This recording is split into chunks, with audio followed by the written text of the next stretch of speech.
Bonsoir, bonjour à toutes et à tous. Bienvenue sur la chaîne de l'Avengers du cinéma. Je suis l'Avengers du cinéma.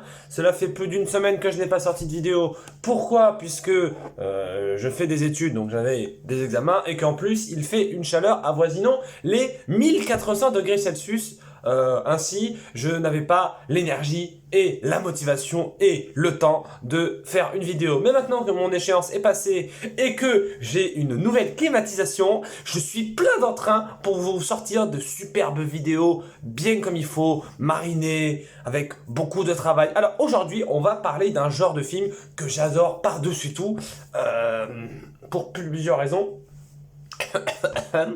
À savoir, et qu'on a d'ailleurs pas trop abordé sur ma chaîne, à savoir les comédies romantiques. Alors, les comédies romantiques, pourquoi j'aime ça? Parce que les comédies romantiques, déjà c'est drôle, puisque ce sont des comédies. Ça peut être tragique, hein. Il faut que l'humour et la tragédie soient bien équilibrés. Et ça peut donner lieu à des films qui sont visuellement exceptionnels, comme La La Land, qui est le film qui m'a fait aimer les comédies musicales, alors que je détestais ça avant. Alors voilà, je vais vous parler de plein de petites comédies romantiques. Voilà, vous prenez des notes, vous pourrez dire ok, l'Avenger Cinéma m'a conseillé ce film, je vais le regarder. Alors, et surtout, incroyable, c'est-à-dire qu'en fait, en général, dans les comédies romantiques, il y a ce qu'on appelle des scènes de danse. Et moi, vous connaissez, vous avez vu mon mashup de scènes de films préférés. Dès qu'il y a des scènes de danse au cinéma, j'adore ça. J'aime les scènes de danse puisque ça te permet un peu de t'ambiancer, un peu de te proférer de la joie de vivre. Et en ce moment, on est donc jeudi, on n'a plus les masques en extérieur, bientôt la fin du couvre-feu, bientôt la fin des restrictions sanitaires. On recommence à vivre, flûte. C'est quand même incroyable. Donc, j'ai envie de vous parler d'amour puisque je suis moi-même un très grand romantique dans l'âme, si vous saviez. Donc voilà, ça va être assez exceptionnel. Alors, j'ai envie de vous parler d'un film qui n'est pas véritablement considéré comme une comédie romantique, plus comme un film comique à part entière, mais je vais vous parler de Play, sorti en janvier 2020, avant toute la catastrophe que nous connaissons, n'est-ce pas, et qui est réalisé par Anthony Marciano et qui est scénarisé par Max Boublil. Alors, c'est très simple.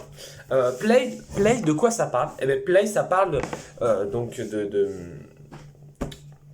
d'une bande de potes, finalement, qui... Alors, je sais plus comment s'appelle le personnage principal. Il me semble qu'il s'appelle Max. Bref, c'est pas important. Et en gros, pour un de ses anniversaires, je crois pour ses 12 ans ou ses 13 ans, il a un caméscope vidéo et il décide de tout filmer. Mais vraiment tout filmer. C'est-à-dire que nous allons suivre sa vie de ses 12 ans à ses 40 ans. Tout ça par le biais de l'œil de la caméra. Donc on est vraiment... finalement, déjà, en termes de mise en scène pure ou en termes de scénario, on a l'impression de faire partie du groupe, n'est-ce pas? Et alors, pourquoi je vous parle de ce film dans une liste de comédies romantiques? Parce que il y a dans ce film, n'est-ce pas, il y a un personnage féminin dont le personnage principal est amoureux, mais il met plusieurs années à s'en rendre compte. Hein, d'ailleurs, il a un enfant avec une autre femme, puis il se sépare, et puis il finit par avouer ses sentiments à cette femme et avoir un autre enfant avec elle. N'est-ce pas là finalement l'amour pur, simple, efficace? Voilà, tout simplement. Et moi j'aime bien ces histoires d'amour un peu, tu sais...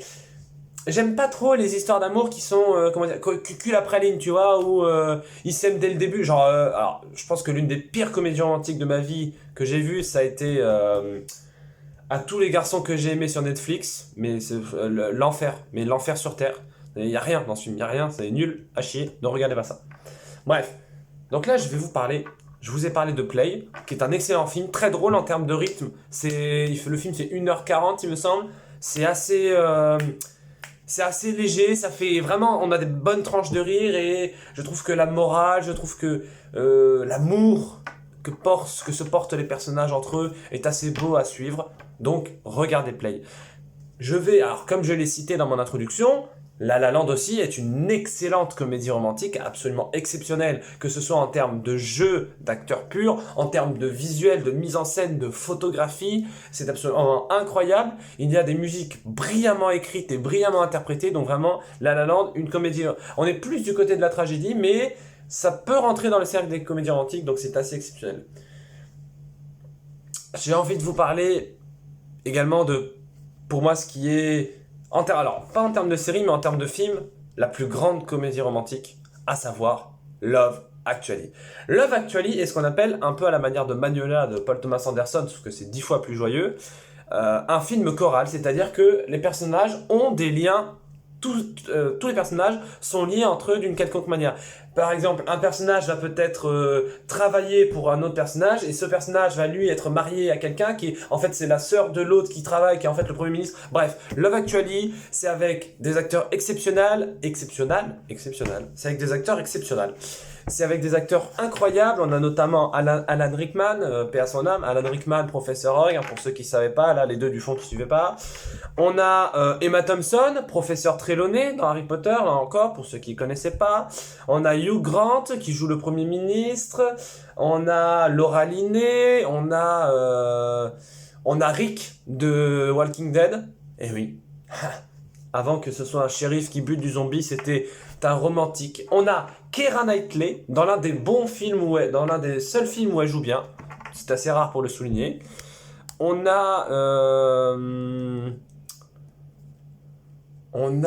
Martin Freeman qui joue un doubleur de scène de fesses assez cocasse, assez timide, donc qui est en inversion totale avec son travail finalement. Donc ça c'est assez ouf.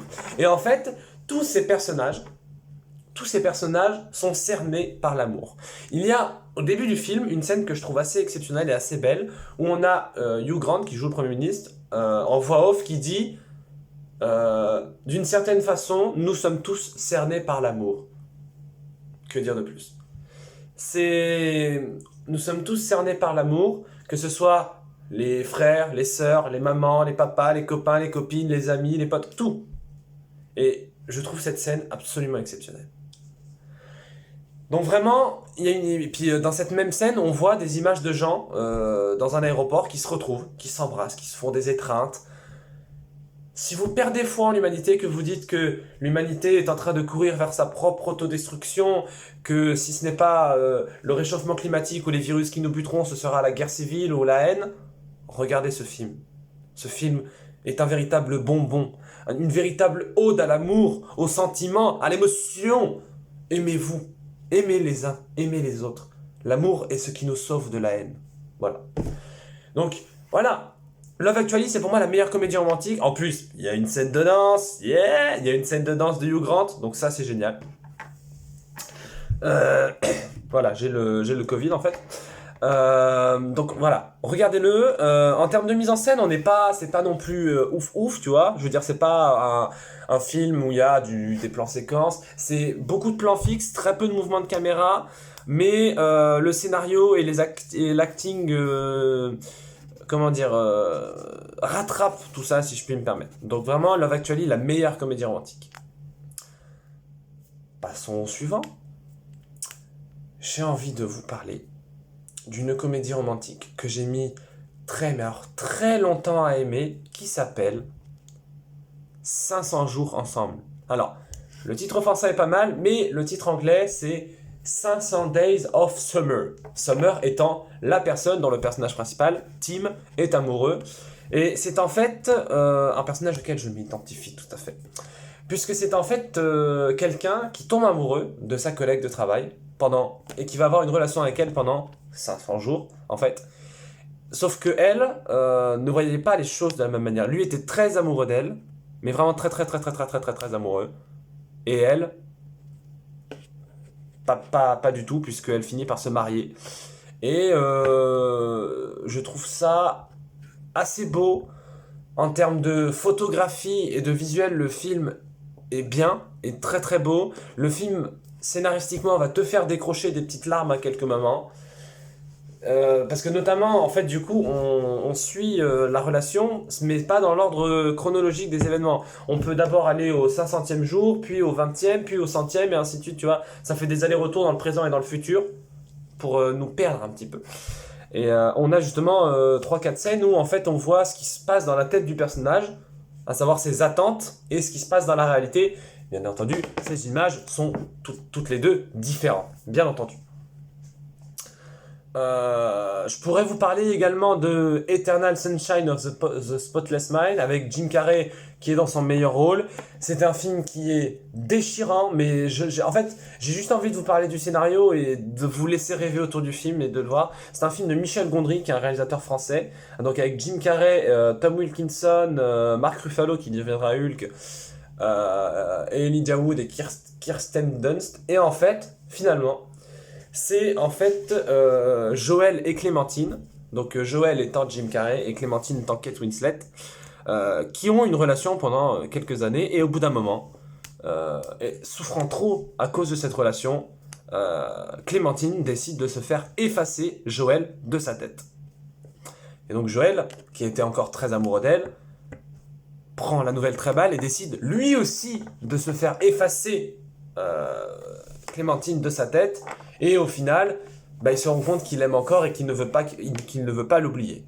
Voilà. Donc ça, c'est assez beau déjà. Et donc c'est assez incroyable finalement, je trouve, ce film. Regardez-le. Et puis pour conclure, 2-3 petits mots vite fait sur, pour moi, en termes que ce soit en film ou en série, la plus grande comédie romantique de l'histoire des comédies romantiques, à savoir How I Met Your Fucking Mother, avec Ted Mosby, qui est le mec le plus patient de l'histoire de l'humanité en termes de romantisme. C'est-à-dire que le gars, au premier épisode de la première saison, il vous dit « J'ai rencontré Robin, je vais me marier avec elle », et à la 9e saison, quand sa femme est décédée, avec qui il finit? Avec Robin. C'est incroyable, le gars a patienté 10 ans, ce qui est quand même exceptionnel. Donc vraiment, How I Met Your Mother, tu ris, tu pleures, tu re-ris et tu repleures encore. How I Met Your Mother, c'est la plus grande comédie romantique de l'histoire du monde. Regardez-la. Allez, c'était l'Aventure du cinéma, je vous dis à bientôt.